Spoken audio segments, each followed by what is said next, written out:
मध्ये होते. त्याच्यानंतर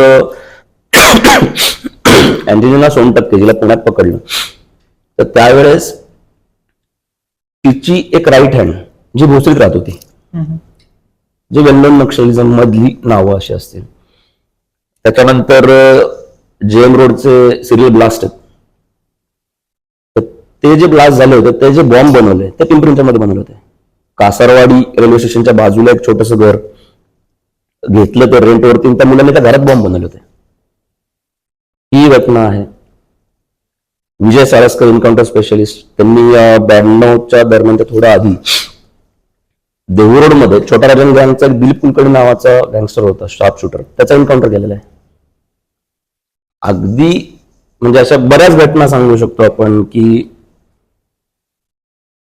1991 साली काँग्रेसच्या एका उमेदवाराच्या विरोधामध्ये पुण्यात खडक परिसर जो आहे, गंजपेठ खडक वगैरे त्या परिसरात, तिथे एका त्याला ना गँगस्टर म्हणू शकतो आपण नीट किंवा गँग, त्याचे खंडणी लुटमार असे काही गुन्हे त्याच्यावर होते.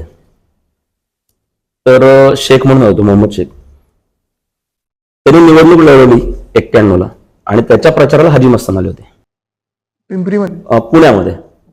आणि हाजी मस्तान पुण्यामध्ये त्याच्या प्रचाराला येतात आणि त्याच्यानंतर 1 वर्षांनी 92 साली थेरगाव काळेवाडी फाटा येथे डबल एन्काउंटरमध्ये तो मारला जातो. मोहन शिंदे म्हणून त्यावेळेस अधिकारी होते, त्यांनी एन्काउंटर केलं होतं. एन्काउंटर केल्यानंतर चकमक झाली, तर तो मारला गेला. आणि तो राहिला म्हणजे पुण्यातल्या बऱ्याच घटनांमध्ये फिरोज बंगाली आणि त्यांच्यात भांडणं झाली ज्यावेळेस पुण्यामध्ये गँगवॉर झालं, आणि त्यातनं ते लपायला निगडीला आले होते. आणि ती माहिती पुण्यात पोलिसांना त्यावेळेस मिळाली. पुणे पिंपरी चिंचवड एकत्र पोलीस आयुक्त आले होते, तेव्हा पोलीस तिथे आल्यानंतर तो तिथे मारला गेला.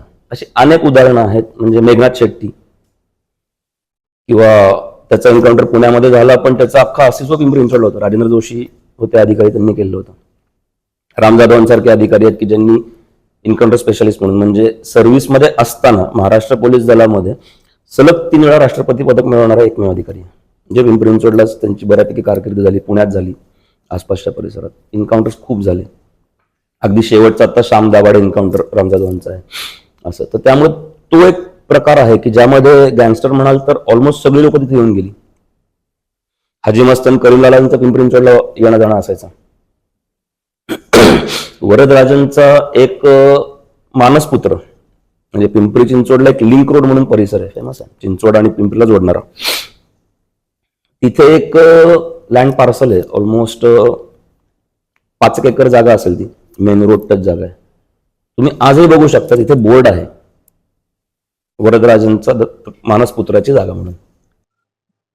हे पिंपरी चिंचवड एवढं डेव्हलपिंग होतंय, तर लँड व्यतिरिक्त अजून काय दुसऱ्या गोष्टी वाटताय तुम्हाला क्राईम वाढण्यासाठी? क्राईम खूप वेगवेगळं आहे. म्हणजे पुण्या आणि पिंपरीची तुलना एक तर होऊ शकत नाही 2 कारणांनी. म्हणजे आपण क्राईम किंवा गुन्हेगारी किंवा यांनी बघायला गेलं तर अगदी फार पूर्वी तिथे राकेश बर्णे आणि बाळू वगैरे गँग होत्या, ज्या सुरुवातीला ते सगळे एकत्र होते, मित्र होते. काही पॉलिटिकल लिडर्स वेगळे झाले म्हणून ही लोक वेगळी झाली, त्यातनं भांडणं, त्यातनं वाद, ते डायरेक्ट संघटित टोळ्या म्हणून ही नावं पुढे आली. पण गेल्या 15 वर्षात ही दोन्ही लोक आज व्हाईट कॉलर आहेत, त्यांच्यावर कुठले गुन्हे नाहीत, त्यांनी कुठली गोष्ट स्वतः येऊन कधी केली असं गेल्या 15 वर्षात तरी असं दिसलेलं नाही. पण ही नावं